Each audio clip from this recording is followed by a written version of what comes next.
સ્ત્રી હતી એટલે લોકો એને બધા કુબડી કહેતા, કુબજા અને કુબડી કહેતા. આ તો કુબડી છે, આના દર્શન કરે ને તો દિવસ ખરાબ જાય.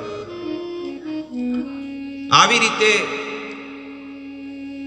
એ કુબજા જ્યારે આવે છે ત્યારે ભગવાન કહે છે, હે સુંદરી, ક્યાં જાઓ છો અને શું લઈ જઈ રહ્યો છો? ત્યારે એ કુબજા છે ને પાછળથી જોવે ને ઊંચું જોવે છે, કારણ કે તો નીચું જૈન જાતિ. ત્યારે એ કુબજા, એને બહુ દુઃખ થયું કે લોકો મને કુબડી કે, લોકો મને કુબજા કે છે. એ દુઃખ હું સહન કરી શકું છું કારણ કે હું છું, પણ હું સુંદર નથી, તોય તમે મને સુંદરી કહો છો. એનું દુઃખ મને હવે સહન નથી થતું. તમે આ સુંદરી કહેવાનું છોડી દો. અને બંનેની વચ્ચે બહુ ચર્ચા વિચારણા થાય છે. ત્યારે ભગવાન કહે છે કે હે સુંદરી, તમે આ વિશ્વ બ્રહ્માંડમાં સૌથી સુંદર સ્ત્રી છો. જો કોઈ ડોક્ટર કોઈ ખરાબ સ્ત્રી દેખાવમાં હોય એને સુંદર બનાવી શકે છે? ક્યારેય નહીં બનાવી શકે. પણ અહીંયા ભગવાન કહે છે, ભગવાન બધું કાર્ય કરવામાં સક્ષમ છે, પણ ભગવાન પેલા પોતાના ભક્તની સેવા લે છે કે આ કેવા ભાવથી મને ભજે છે. ભગવાને એ કુબજાને કીધું કે મને થોડુંક અંગરાગ આપને. તારી પાસે શું છે? કે અંગરાગ છે. અંગરાગ એટલે કે ચંદન રોજ ઘસવાનું કામ હતું એનું, અને ઘસીને રાજા કંસને આપવાનું હતું. અને કંસના સેવકોએ અંગરાગ લગાવતા એના શરીર ઉપર. એટલે ભગવાન કહે છે કે મને પણ બહુ ગરમી લાગી રહી છે અને મારું શરીર બહુ તપી રહ્યું છે, તો એક કામ કરને, મને પણ થોડું ચંદન આપને. જેવું તમે શરીર ઉપર ચંદન લગાડો એટલે તમારા શરીર ઉપર એવી શીતળતા, જાણે બરફ જેવું ઠંડુ આઈસ થઈ જાય. ત્યારે કુબજા કહે કે થોડું નહીં, આ બધું તમારી માટે છે. બસ. એ કુબજા ભગવાનને ઓળખતી નથી, પણ ભગવાનમાં એટલો પ્રેમ થઈ ગયો એક જ મુલાકાતમાં. એ કુબજાએ બધો લેપ લીધો અને ભગવાનને લગાડી દીધો આખા બે ગાલોને. અને ભગવાનને જે શીતળતા મળી છે, ભગવાનને જે સુખ મળ્યું છે, એની આપણે કહેવાય ને કે આપણે વાત ન કરી શકીએ. ભગવાને કુબજાને કહે છે કે હે કુબજા, તે મને કંઈક આપ્યું છે તો મારે પણ તને કંઈક દેવું જોઈએ. ત્યારે ભગવાન એ કુબજાના અંગૂઠા ઉપર પોતાનો અંગૂઠો મૂકે છે, પગનો, અને પોતાની આંગળીથી કુબજાને આ દાઢી ઉપર અહીંયા મૂકે છે. અને જેમ જેમ એ કુબજા સીધી કરવા જાય એમ ધીરે ધીરે ધીરે ધીરે ધીરે એ કુબજા વિશ્વ બ્રહ્માંડની સૌથી સુંદર સ્ત્રી બની ગઈ. લક્ષ્મીજી પણ એની સામે ઝાંખી પડી ગઈ. એટલી સુંદર એ કુબજા બની ગઈ, લક્ષ્મીજી કરતા સુંદર. જેવી એ સ્ત્રી એટલી સુંદર બની ગઈ, મથુરાના બધા લોકો એની સામે જોવા માંડ્યા કે આ આપણા મથુરામાં પહેલી વાર આવી સ્ત્રી કોણ છે? ત્યારે લોકો કહે છે કે આ કુબજા છે, એ જ કુબજા જેને આપણે નફરત કરતા હતા, પણ એક વખત જો એને ભગવાનની સેવા કરી તો ભગવાને એને ભેટમાં શું આપ્યું છે જોઈ લો. એક જ વખત એને સેવા કરી છે. આજે વિશ્વ બ્રહ્માંડની સૌથી સુંદર સ્ત્રી એ બની ગઈ. ત્યારે કુબજાને કહે છે કે હવે તારે કાંઈ બીજું જોઈતું હોય તો કે. કુબજા કે મારે તો કાંઈ જોઈતું નથી, તમે મને આટલી સુંદર બનાવી છે, પણ હું તમારી રાહ જોઈશ. અને હું વચન આપું છું કે આ દેહ ઉપર જે છે ને, આ શરીર ઉપર હવે માત્ર તમારો અધિકાર છે. આ શરીર ઉપર કોનો અધિકાર છે? ભગવાનનો અધિકાર છે. હકીકતમાં ચાહે સ્ત્રીનો જન્મ મળે કે પુરુષનો જન્મ મળે, છેવટે તો આ શરીર ઉપર ભગવાનનો અધિકાર છે. એટલે ભગવાનને સમર્પિત થઈને જીવન જીવવું જોઈએ, ભક્તિ કરવી જોઈએ. આવી રીતે ભગવાને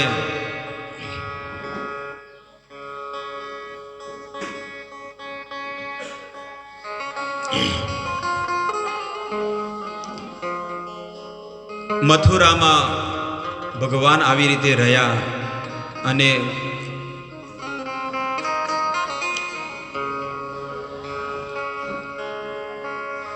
પહેલો દિવસ જ્યારે વીતી ગયો ત્યારે બીજા દિવસે મલ્લ યુદ્ધ થવાનું હતું અને જેવા કૃષ્ણ અને બલરામ બે મલ્લ યુદ્ધ કરવા જઈ રહ્યા છે, અંદર જ હજી પ્રવેશ થઈ રહ્યા, ત્યાં બે કુવલ્યા અને પીડ બે હાથી હતા, એ દરવાજા પર ઊભા હતા. મહાવતને કહે છે કે મહાવત થોડી જગ્યા કરો, અમારે જવું છે. ત્યારે મહાવત નથી જવા દેતા. તારે નીકળી જવું તો નીકળી જા બે હાથીના પગ વચ્ચેથી.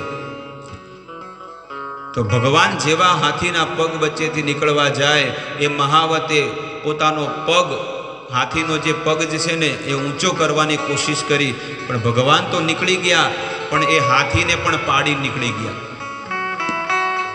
અને બંને હાથીઓ પડી ગયા. એ મહાવતો પણ પડી ગયા, રહેવાવાળા, બેસવાવાળા. એમની સાથે યુદ્ધ કર્યું અને મહાવતોને મારી નાખ્યા. અને હાથી જે હતા ને એ બહુ મદમસ્ત હતા, તો હાથીના દાંત તોડી અને હાથીને પણ મારી નાખ્યા. અને જેટલા પણ પહેલવાનો એ મલ્લ યુદ્ધમાં હતા અને બધાનો વિધ્વંસ કરી નાખ્યો. આજે પહેલી વાર મથુરાની બધી પ્રજા બહુ આનંદિત થઈ ગઈ કે આજે અમે કંસની કેદમાંથી આજે મુક્ત થઈ ગયા.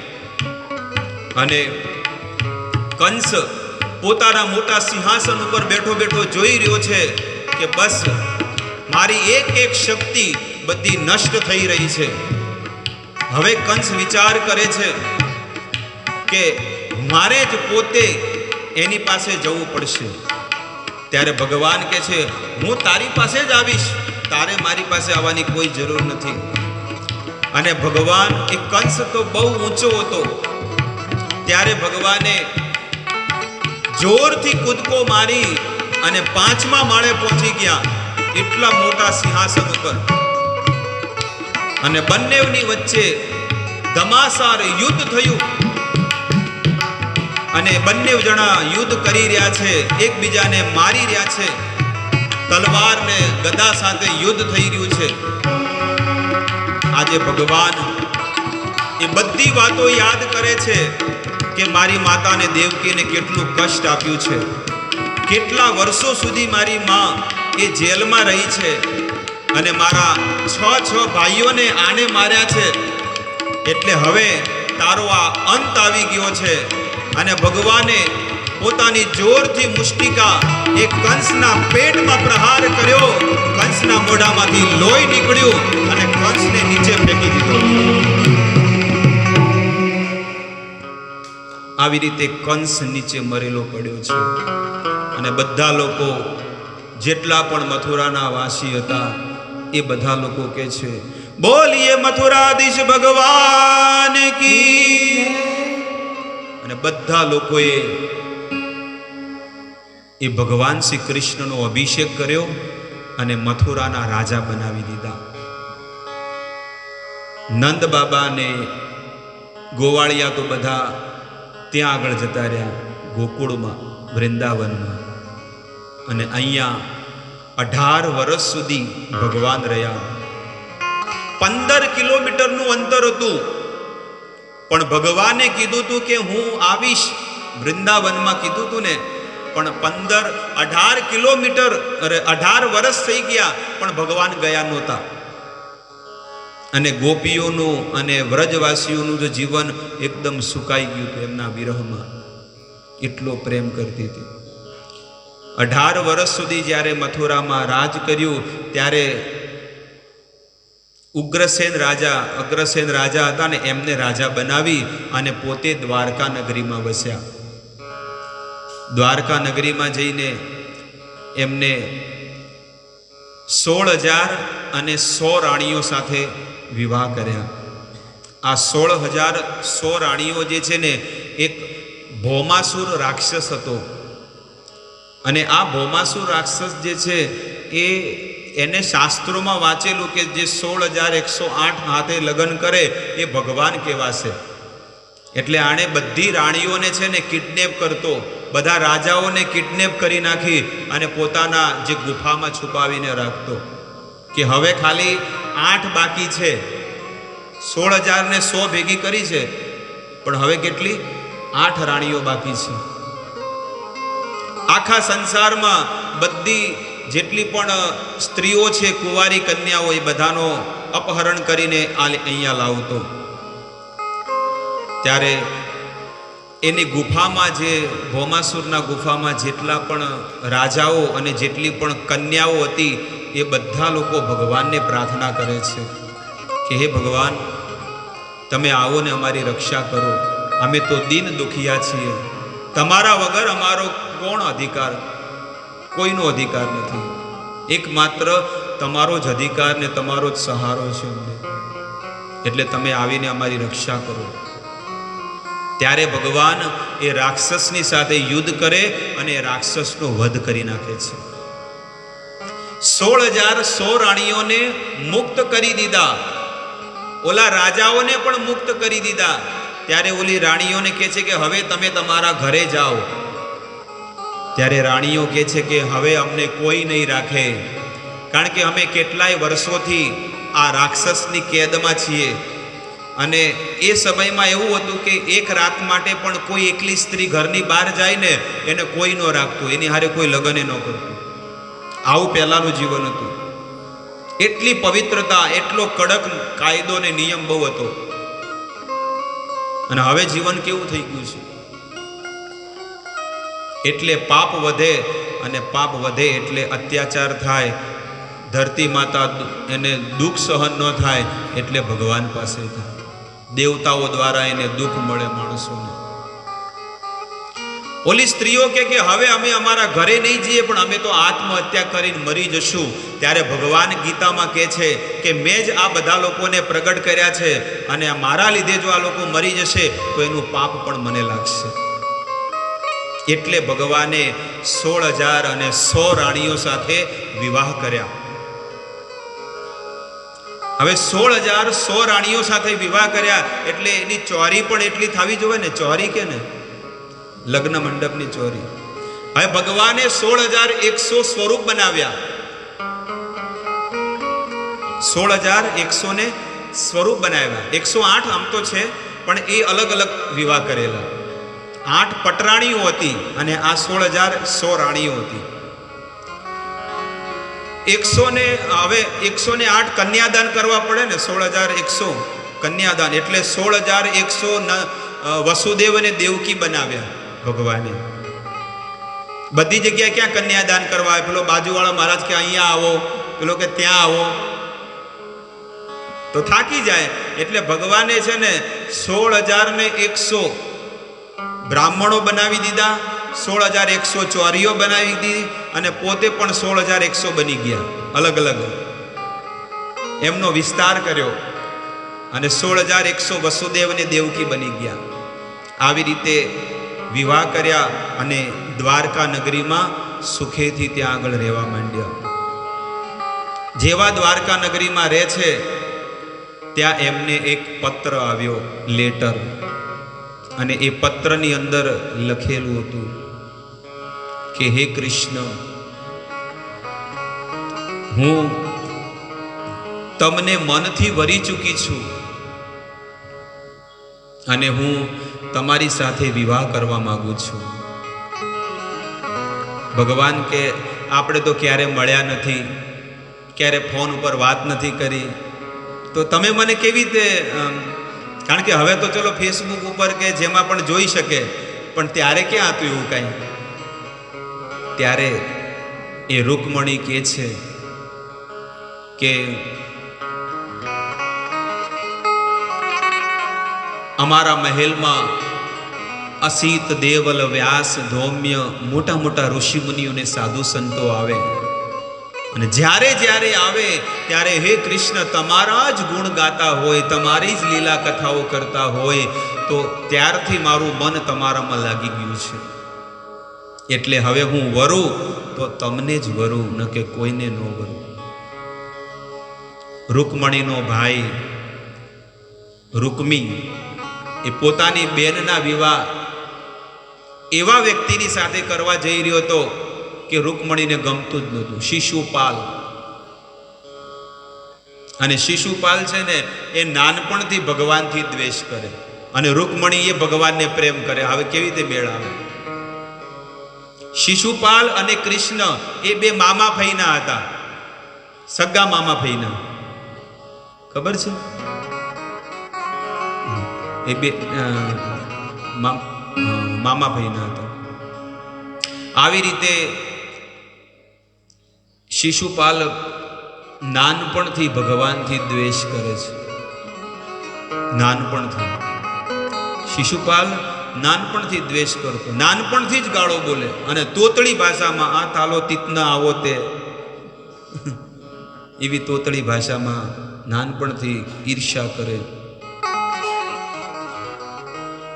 રૂકમીએ પોતાની બેનના વિવાહ અહીંયા પાક્કા કરી દીધા હતા. એટલે રૂકમણીએ પત્રમાં લખ્યો કે આજથી આટલા દિવસ પછી મારી જાણ જોડાય અને મને શિશુપાલ લઈ જશે. મારે એની સાથે વિવાહ નથી કરવા, પણ હું તમને મનથી વરી ચૂકી છું. તમે આસુરી વૃત્તિથી મારું અપહરણ કરીને મને લઈ જાઓ. આસુરી વૃત્તિ એટલે ભગાડીને લઈ જાય ને, એને આસુરી વૃત્તિ કહેવાય. હવે પોતાના ભક્તની જે ઈચ્છા હોય ને એ ભગવાન એને પૂરી કરે છે. રૂકમણી આ વાતને જ્યારે પત્રમાં લખ્યું ને, એ પત્ર વાળી અને બ્રાહ્મણને આપ્યો કે લો બ્રાહ્મણ, આ પત્ર દ્વારકામાં લઈ જાઓ. बिनती सुनिए नाथ हमारे, बिनती सुनिए नाथ हमारे, और कहूँ क्या अंतर्यामी, और कहूँ क्या अंतर्यामी, तन मन धन प्राणों के स्वामी, तन मन धन प्राणों के स्वामी, स्वीकारो ये बिनती हमारी, बिनती सुनिए नाथ हमारे.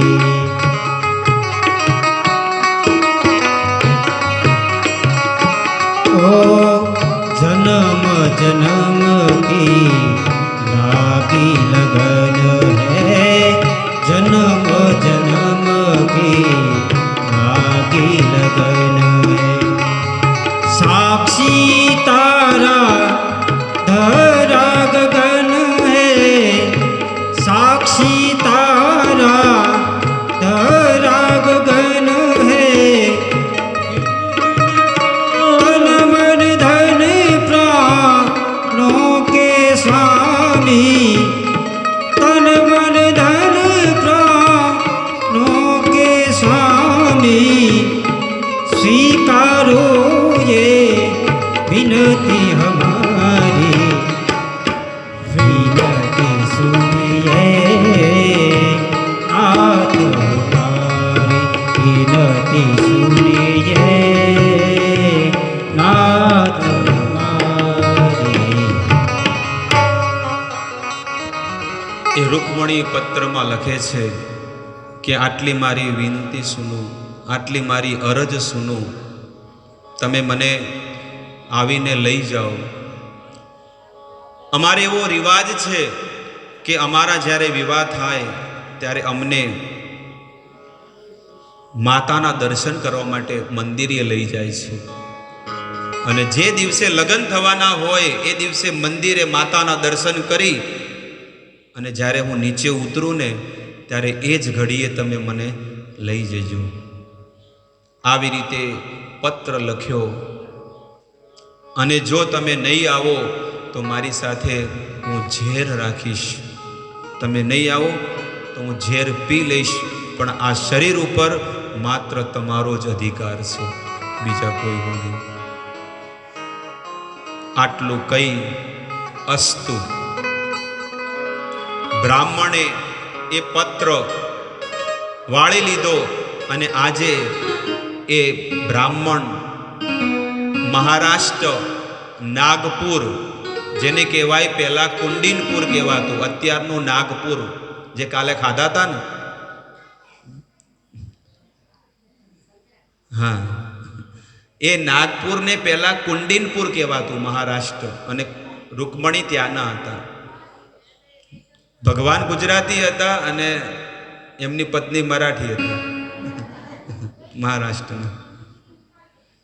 એટલે રૂકમણી પત્ર લખીને બ્રાહ્મણને આપ્યો અને બ્રાહ્મણ એ પત્ર લઈ અને દ્વારકા નગરીમાં જાય છે. જેવા દ્વારકા નગરીના ગેટ ઉપર પહોંચ્યો એટલે દ્વારપાલ કહે છે કે કોને મળવું છે? મારે દ્વારકાધીશને મળવું છે, હું નાગપુરથી આવ્યો છું અને આ પત્ર લાવ્યો છું. પહેરેદાર ગયા અને ત્યાં ભગવાનને કીધું કે નાગપુરથી કોઈ બ્રાહ્મણ દેવતા આવ્યા છે કે બોલાવો. અને જેવા એ ત્યાં આગળ આવ્યા ત્યારે બ્રાહ્મણને પૂછે છે કે તમે કોણ છો અને ક્યાંથી આવ્યા? ત્યારે એ બ્રાહ્મણ દેવતા કહે છે કે હું નાગપુરથી આવ્યો છું. અને ભગવાનને એ પત્ર આપે છે કે લો, આ તમારી માટે પત્ર. એટલે ભગવાને પોતે ન વાંચ્યો, પણ બ્રાહ્મણને કહે છે કે તમે વાંચો. કોઈનો પત્ર હોય, પ્રેમ પત્ર કોઈને આપે, પણ આજે ભગવાન જે છે ને એ બ્રાહ્મણને આપે છે કે તમે વાંચો બ્રાહ્મણ દેવતા, આ પત્રમાં શું લખ્યું છે. એટલે તમે જુઓ કે લોકો વોટ્સઅપને લોક મારી દે. કોઈ પણ વસ્તુ સિક્રેટ હોય, જે મેસેન્જર હોય, મેસ હોય, બધા મેસેજ હોય, બધાને લોક મારીને દે. કેમ? કારણ કે અમારી પ્રાઇવેટ વસ્તુ કોઈ જાણે નહીં. જુઓ, પણ આજે ભગવાન કહે છે કે લો બ્રાહ્મણ દેવતા, તમે આ પત્ર વાંચો કે આ પત્રમાં શું લખ્યું છે. અને જ્યારે બ્રાહ્મણ દેવતા જ્યારે બધી વાત વાંચી ત્યારે ભગવાને બીજો પત્ર લખ્યો કે બ્રાહ્મણ દેવતા, તમે બીજો પત્ર લખો. હે દેવી, તમે જે આ વસ્તુ લખી છે એ વસ્તુ પર હું સહમત છું. ખાલી આટલી વાત કીધી. હવે લેવા આવીશ કે નહીં આવી એની કોઈ ગેરંટી.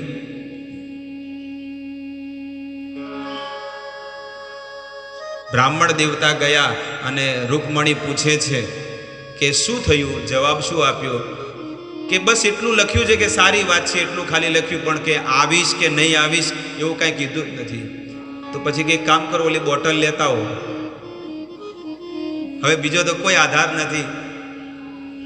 અને એ હાથમાં લઈને જ આજે બધી દાસીઓ, શિશુપાલ અને બધા લોકો જે છે ને, શિશુપાલ તો બહાર ઊભો જ તો રથ ઉપર કે જેવી દર્શન કરીને આવે એટલે સીધા લગ્ન મંડપમાં અને ફેરા ફરીને ભાગી જાવ. મોટા મોટા રાજાઓને બોલાવ્યા હતા ને લગભગ 10-12 દિવસ સુધી જાણ રોકાણી હતી. કુંડિનપુરમાં 10-12 દિવસ સુધી જાણ રોકાણી અને કેટલી શરણાઈઓને વાજા વાગતા હતા. એટલો મોટો શણગાર ને એટલો મોટો આયોજન કર્યું હતું. ત્યારે રૂકમણી એ રથ ઉપર સવાર થઈ અને માતાના દર્શન કરવા જાય છે, દેવીના દર્શન કરવા. જેવા દેવીના દર્શન કરવા પગલા ચડે છે, 1 2 3 4 5, એનું હૃદય કોનામાં છે? કૃષ્ણમાં છે. મને નિશ્ચિત વિશ્વાસ છે કે મારા સ્વામી આવશે અને મને લઈ જશે. છેલ્લી ઘડી સુધી એ રૂકમણીને પૂર્ણ વિશ્વાસ હતો કે મને આવશે. વિશ્વાસ તો હતો, પણ આ સાઈડમાં વસ્તુ રાખી જ હતી. પણ આ કાયાને કોઈના ઉપર અધિકાર નથી, માત્ર ભગવાનનો અધિકાર છે. આવી રીતે રૂકમણી જેવા પગથિયા ચડ્યા અને દેવી માતાના દર્શન કરે છે કે હે માતા, મેં તમારી પાસે જીવનમાં આજ સુધી કાંઈ માગ્યું નથી, પણ આજે હું એક વસ્તુ તમારી પાસે માગું છું કે મને કૃષ્ણના દર્શન થઈ જાય તો મારું જીવન ધન્ય થઈ જાય. બસ બીજી કોઈ વસ્તુ નહીં.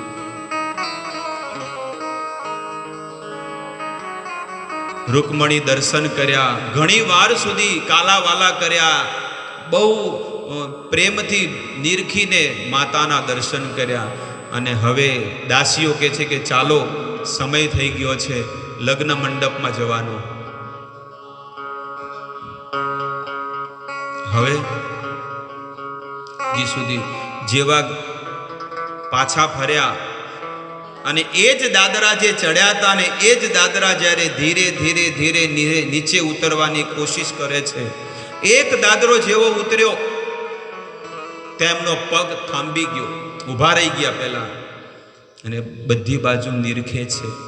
પણ એવું નહીં કે મોઢું ખોલેલું હતું, આગું ઓઢેલું હતું, પણ એની અંદરથી ઝીણું ઝીણું બધું દેખાય છે કે ક્યાંક મારા સ્વામીના દર્શન થઈ જાય, પણ ક્યાંય નથી થતા.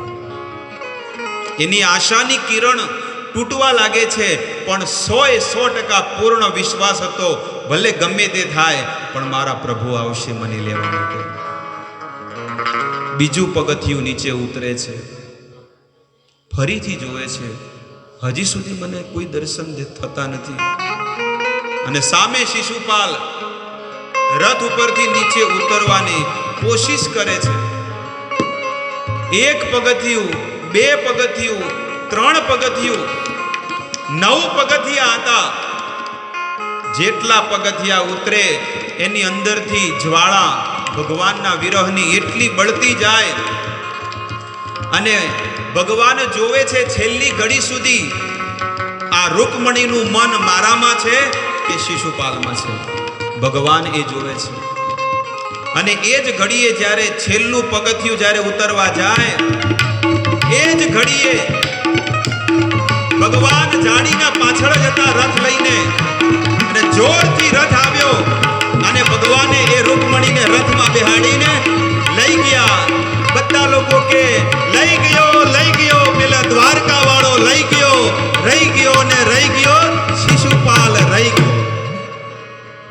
શિશુપાલ તો જોતો જ રહી ગયો બિચારો, ઊભો એટલે કે અહીંયા જાઓ ત્યાં જાઓ ને પેલા પકડો, પણ શું પેલા ઝપાટા બંધ લઈ ગયા. આપણી કથામાં જો ભગવાન આવી રીતે આવીને લઈ જતા હોય તો સાક્ષાત ભગવાન કેવી રીતે લઈ ગયા છે એ તમે જુઓ.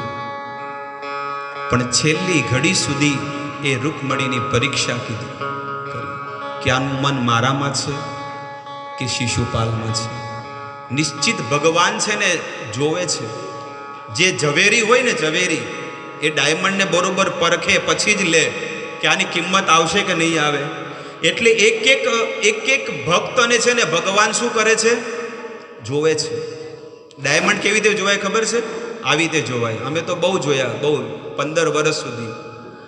એટલે આવી રીતે ડાયમંડને ચેક કરે અને પછી જોવે કે આ એકદમ આની અંદર કોઈ ખામી નથી, એટલે જ એને પછી વૈકુંઠમાં મોકલે છે.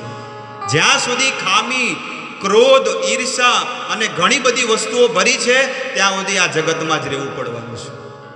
પણ જ્યારે 24 કલાક ભગવાનમાં જ મન લાગેલું હશે, સંસારમાં કોઈ દુઃખ નહીં, કાંઈ નહીં, ત્યારે એ ભગવત ધામનો અધિકારી બને છે. આવી રીતે ભગવાન 8 પટરાણીઓની સાથે વિવાહ કરે છે અને વિવાહ કરીને દ્વારકા નગરીમાં રહેવા માંડ્યા. જ્યારે દ્વારકા નગરીમાં રહે છે તો 16,108 રાણીઓ એટલી સુંદર સેવા કરે. ક્યારેક હસ્તિનાપુર જાય અને ભગવાન ત્યાં પણ પાંડવોની સાથે રહેતા. આવી રીતે રોજ ભગવાન અલગ અલગ પ્રકારની બધી લીલાઓ કરતા. પણ વૃંદાવન ક્યારે ભગવાન નહોતા ગયા, વ્રજ છોડીને. આજે એ વ્રજ ભગવાનને યાદ આવે છે. ભગવાન બહુ દુખી છે, એટલા દુખી છે. એ નંદ બાબા યાદ આવે છે, એ રાધા રાણી યાદ આવે છે, એ ગોપીઓ યાદ આવે છે.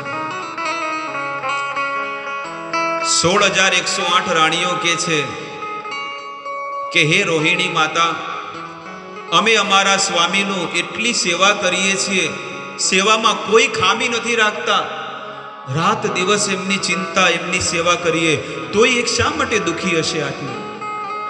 ત્યારે રોહિણી માતા કહે છે, મને ખબર છે કે એને કેમ, શા વાતનું દુઃખ છે. એને વ્રજ યાદ આવે છે, વૃંદાવન યાદ આવે છે, અને વ્રજની ગોપીઓ, વ્રજની ગાયો યાદ આવે છે, એ ગોવર્ધન યાદ આવે છે, એ યમુના યાદ આવે છે. એટલે કૃષ્ણ રડી રહ્યા છે. નંદ લાલાને માતા યશોદાજી સાંભળે, મમતાની મૂર્તિ મારી રહી ગઈ ગોકુળમાં. લાલાની માતા યશોદાજી સાંભળે, મમતાની મૂર્તિ મારી રહી ગઈ ગોકુળમાં.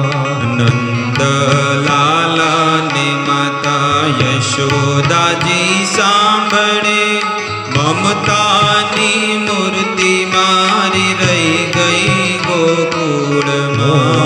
નંદ લાલાની માતા યશોદાજી સાંભળે, મમતાની મૂર્તિ મારી રહી ગઈ ગોકુળમાં. સોના રૂપાના અહીં વાસણ મજાના, સોના રૂપાના અહીં વાસણ મજાના. સોના રૂપાના અહીં વાસણ મજાના, સોના રૂપાના અહીં વાસણ મજાના. કાસાની થાળી મારી રહી ગઈ ગોકુળમાં. કાસાની થાળી મારી રહી ગઈ ગોકુળમાં.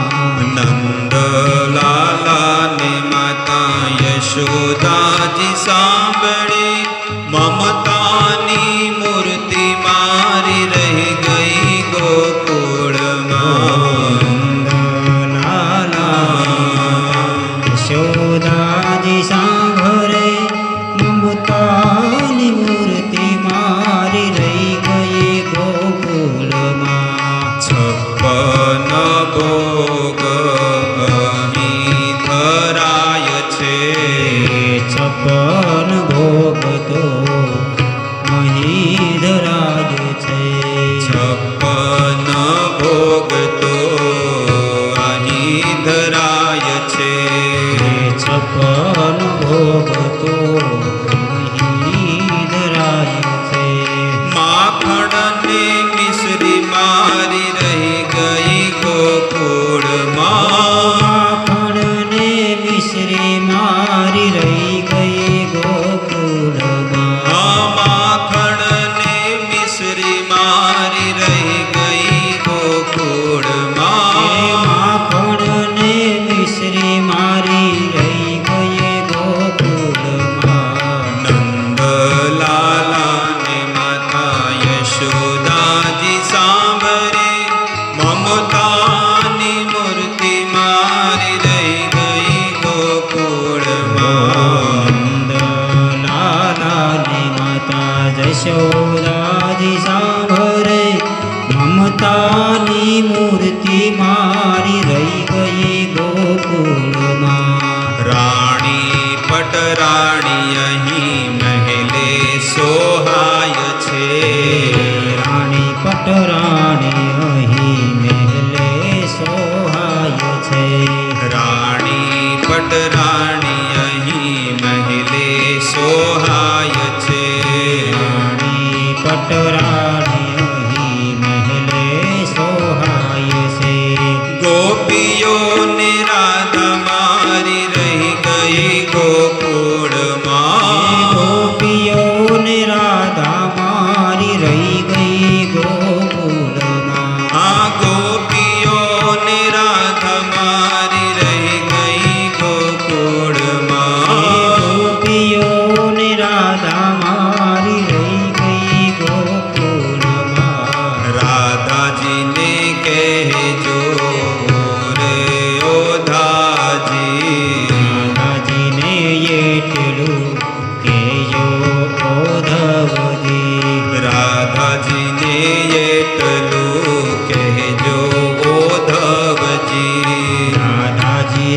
જેટલું કહેજો દવજી. અમી ભરી નજરો મારી રહી ગઈ ગોકુળમાં. યમી વેરી નજરી મારી રહી ગઈ ગોકુળમાં. અમી ભરી નજરો મારી રહી ગઈ ગોકુળમાં. યમી ભરી નજરો મારી રહી ગઈ ગોકુળમાં. નંદલાલા ને માતા યશોદાજી સાંભળે મમતાની મૂર્તિ મારી રહી ગઈ ગોકુળમાં. નંદલાલાની માતા યશોદાજી સાંભળે મમતાની મૂર્તિ મારી રહી ગઈ ગોકુળમાં. આ મમતાની મૂર્તિ મારી રહી ગઈ ગોકુળમાં.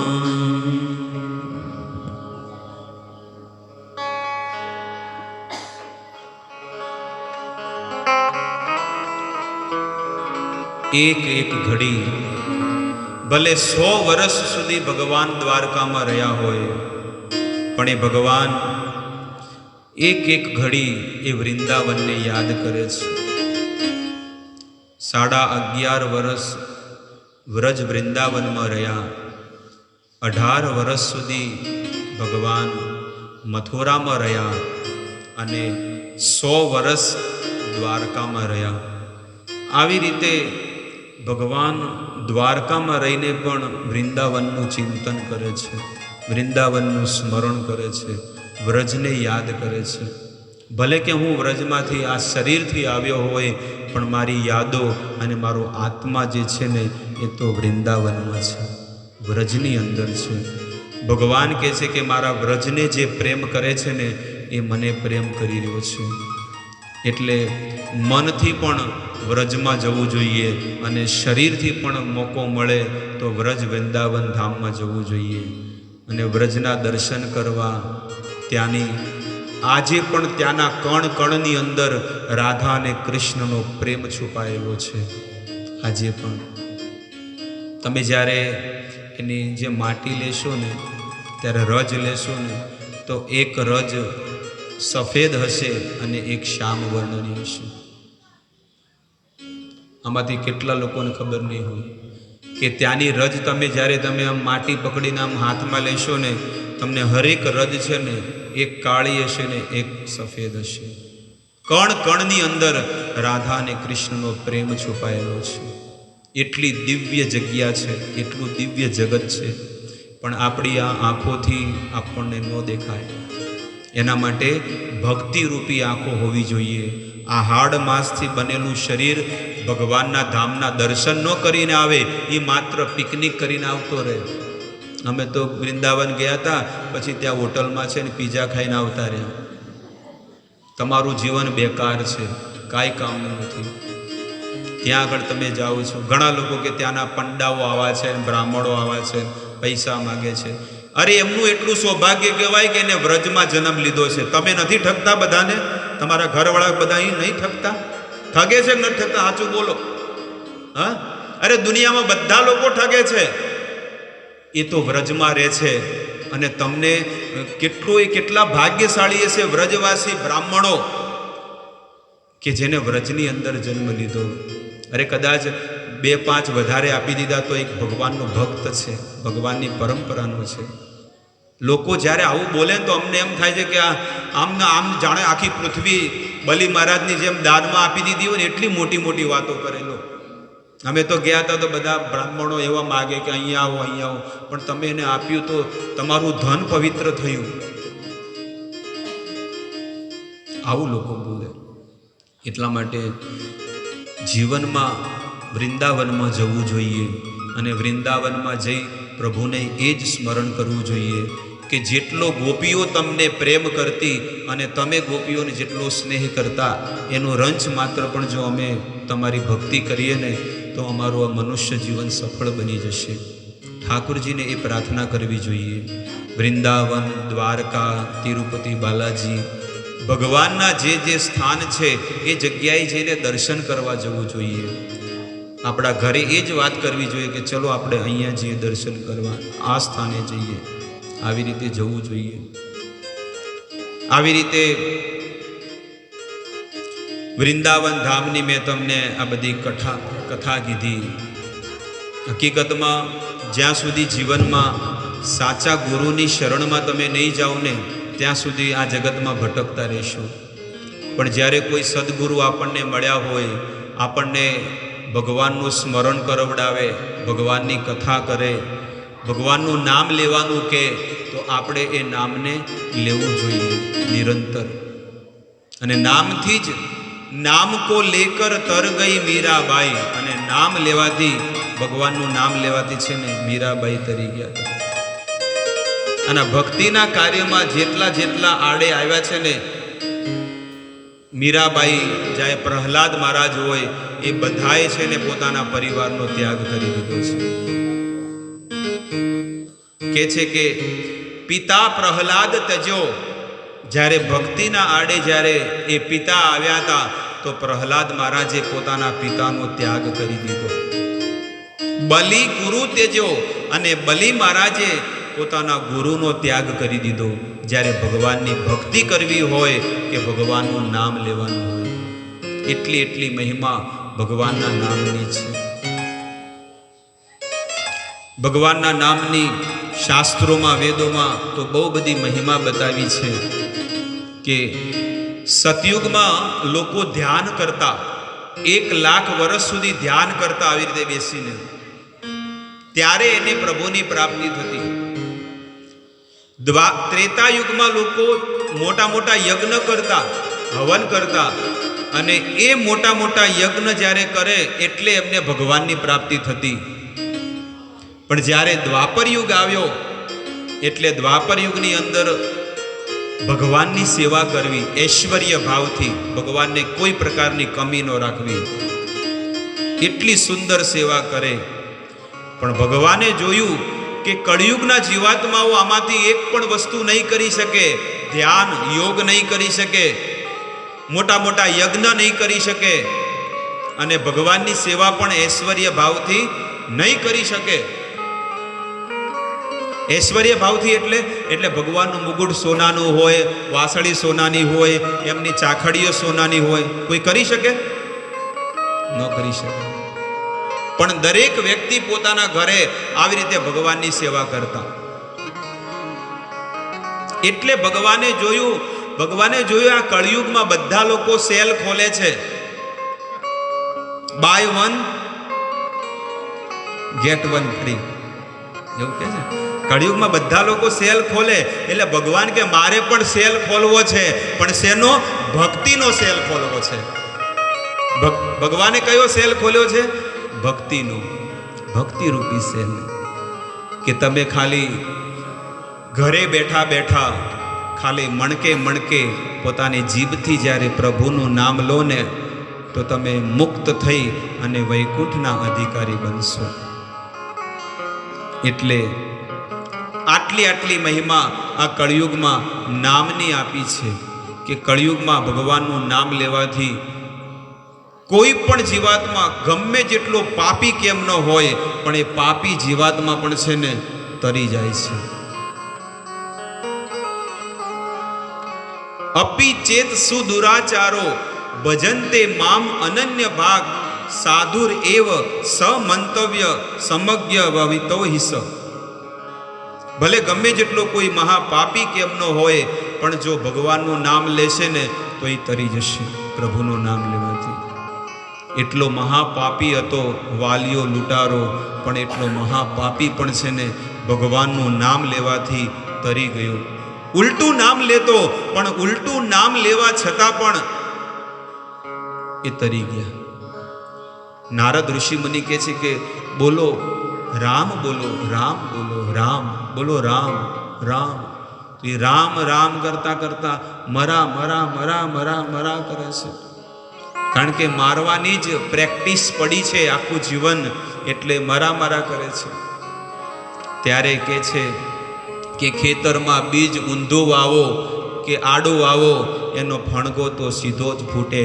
એમ ભગવાનનું નામ ગમે તે રીતે લે પણ એનું ફળ તો ભગવાન એને સીધું જ આપે છે. આવી રીતે ભગવાનના નામમાં એટલી શક્તિ છે. કેટલા કેટલા ઉદાહરણો છે. આ કચ્છમાં બહુ ખતરનાક વ્યક્તિ રહેતો હતો. કોણ હતો?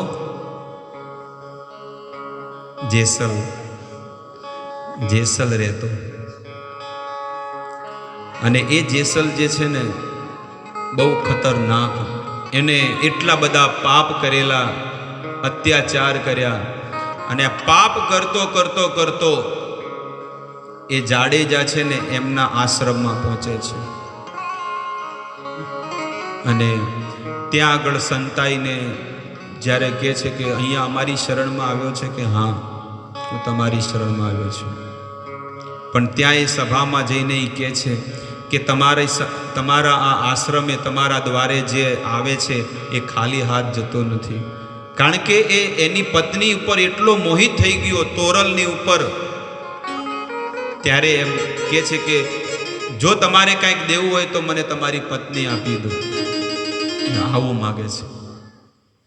અને તોરલને જ્યારે માગી એટલે એમના પતિ તો જાણતા હતા કે મારી પત્ની સતી સ્ત્રી છે, પવિત્ર નારી છે. નિશ્ચિત આવા મોટા પાપિયાને સુધારશે ને તો આના થકી કેટલાય લોકો ભક્તિના માર્ગે લાગી જશે. આ જીવાત્માનું ક્યારે કલ્યાણ થશે? એટલે આપી દીધી. લો. અને રોજ એ સતી સ્ત્રીની ઉપર ખરાબ દ્રષ્ટિ જ્યારે એ જેસલ નાખતો ત્યારે એને છે ને આખી અંધારા આવી જતા. બહુ અંધારા આવતા. કેટલાય દિવસો સુધી રહ્યા પણ બહુ એના ઉપર ખરાબ દ્રષ્ટિ નાખી, પણ ક્યારે પણ એને સ્પર્શ ન કરી શક્યો. કારણ કે સતીત્વનું પવિત્રતા એટલી હતી. ત્યારે એક દિવસ મધ દરિયા વચ્ચે એ તોરલ અને જેસલ આ બંને જણા મધ દરિયા વચ્ચે એ નાવડું હાલક ડોલક થઈ રહ્યું છે. અને એટલો પૂર આવી ગયો કે જેની વાત મત પૂછો. જેસલ ડરે છે કે આમ કેમ હલે છે? હે સતી, મારે મરવું નથી. ત્યારે તોરલ કહે છે કે મારે મરવું નથી, પણ આજે તારા લીધે હું પણ મરવાની છું. કેમ? કારણ કે તારા પાપ આજે ઉભરાઈ રહ્યા છે અને એ પાપ આજે ફૂટ્યા છે. અને આ પાપ ફૂટ્યા એટલે જ આ બધો સમુદ્ર આજે હળહળી રહ્યો છે, ખળબળી રહ્યો છે. અને હવે આપણે બે જણા મરશું. ત્યારે એ જેસલ કહે છે કે હે સતી, મારે મરવું નથી. મને કોઈ સાચો માર્ગ બતાવો. હવે મારી આંખો ખુલી ગઈ, કારણ કે હવે મારી સામે મોત આવ્યું છે. તોરલ કહે છે કે તું એ મરવાનો છે ને હું એ મરવાની છું તારા લીધે. ત્યારે કહે છે કે મારે મરવું નથી. જો તારે મરવું ન હોય ને તો આજે ભગવાન આગળ તારા પાપ બોલી દે અને ભગવાનને એ જ કહી દે કે હે પ્રભુ, હવેથી મેં બધા પાપ છોડ્યા અને હવેથી હું તમારી ભક્તિ કરીશ. ત્યારે એક એક પાપ કે છે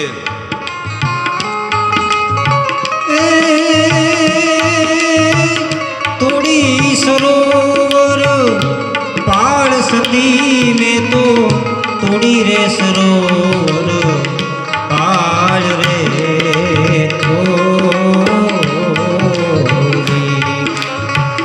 મેં તો ગોવર્ધન તરસ્યા,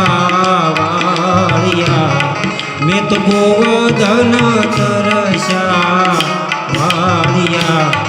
તોડા દે રે એમ જેસલ કે છે. પાપ તારું પ્રકાશ જાણે ના, ધર્મ તારો સંભાળ રે. તારી પડીને ડૂબવા નહીં દઉં એ તારી નાવડીને ડૂબવા નહીં દઉં નાડી જા રે એમાં તોરલ કે છે એ લૂટી કુંવારી જાણે સતી રાણી ડૂબે કુંવારી જાન રે મેં તો સાત વિષુ મોડ બંધા માર્યા એ મેં તો વનના તે મોરલા મારિયા એ તોડા દે રે એમ જે સલ કે છે જી હો ધીરે મુझे सब कैसे दी એ જેટલા માથાના વાળ સતી રાણી જેટલા માથાના વાળ રે